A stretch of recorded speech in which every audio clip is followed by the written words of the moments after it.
महाभारत के उत्तर पर्व में इसका वर्णन मिलता है। एक बार पांडव श्रेष्ठ श्री युधिष्ठिर ने भगवान श्री कृष्ण से देव शयन और देव उठनी का रहस्य जानने की इच्छा प्रकट कर इस रहस्य को जाना। इसका वर्णन हमें सनातन धर्म के ग्रंथों में कुछ इस प्रकार से मिलता है। जब मिथुन राशि में सूर्य का भ्रमण शुरू होता है, उस माह भगवान मधुसूदन को शयन करने के लिए निवेदन किया जाता है।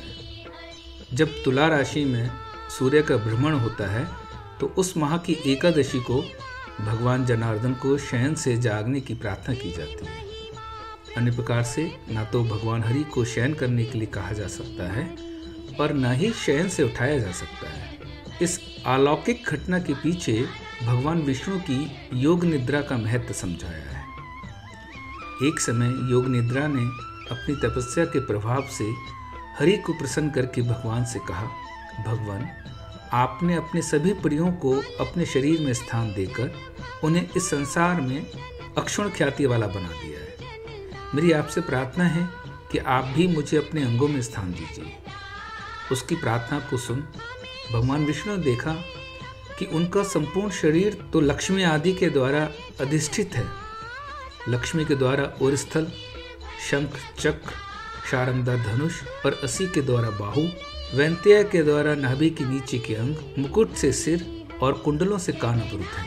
इसलिए उन्होंने संतुष्ट होकर नेत्रों में योग निद्रा को स्थान दिया और कहा, तुम मनुष्य के 1 वर्ष में 4 मास तक मेरे आश्रित रहोगी। यह सुनकर प्रसन्न हो योग निद्रा ने भगवान विष्णु के नेत्रों में निवास किया। योग निद्रा में जब भगवान विष्णु क्षीर सागर में इस महानिद्रा रूपी शेष शैया पर शयन करते हैं तो उस समय भगवती लक्ष्मी अपने कर कमलों से उनके चरणों का मर्दन करती हैं और क्षीर सागर की लहरें उनके चरणों को धोती हैं। शयन की अवधि पूरी होने के बाद भगवान विष्णु कार्तिक माह की एकादशी को जागते हैं और फिर मनुष्य के सभी मांगलिक कार्य फिर से शुरू होते हैं। इस एकादशी की रात्रि को भगवान विष्णु को रथ पर बैठाकर घुमाना चाहिए। आषाढ़ मास के शुक्ल पक्ष की एकादशी को देवशयनी एकादशी कहते हैं। इस दिन भगवान विष्णु के भक्त को चाहिए कि वो उपवास रखे और सफ़ेद वस्त्र से आच्छादित शैया पर पीले वस्त्रों से सजाकर भगवान विष्णु की प्रतिमा को शयन करने की प्रार्थना करें और शयन से पूर्व दूध, दही, शहद, घी और जल से भगवान की प्रतिमा को स्नान कराएं और फिर सफ़ेद वस्त्र से गीली प्रतिमा को सफ़ेद वस्त्रों से ही पोंछकर गंध, धूप, कुमकुम और वस्त्रों से अलंकृत करें। इस प्रकार से 4 मास तक व्रत को धारण करें।